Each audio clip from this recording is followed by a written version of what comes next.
Alright, I decided to shoot a video instead of pictures. Here she's here. That's the window vent that I use. That's included if you want it. She has recently been cleaned. I probably cleaned it 2 weeks ago and haven't cut anything on it since. I am including the false door that I made, this here. Basically that goes on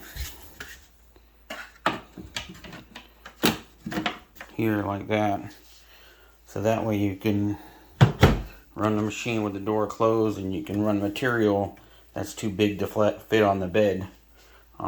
If you're going to do that, you have to pin the material down though, so it doesn't flop over when it's out here. That's just a little hack that we have for the door. It doesn't quite turn it into the Pro machine, but it does allow you to run material a little wider than what you could normally. That's the machine and the material.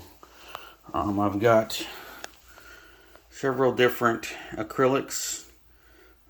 This here is a couple different wood grain acrylics that are stacked on top of a bunch of green, red, blue, couple blues.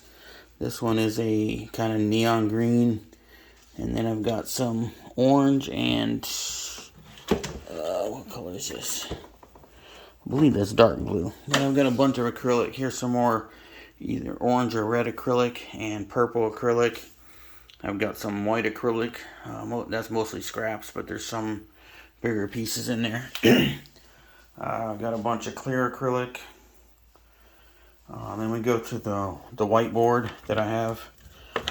This is all whiteboard on MDF.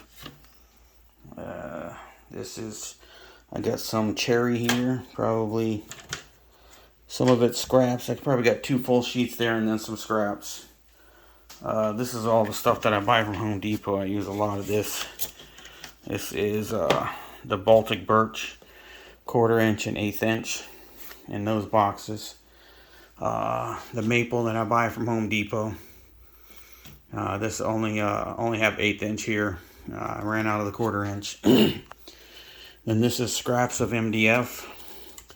It's probably maybe 1 or 2 full sheets in there. Most of it's scraps.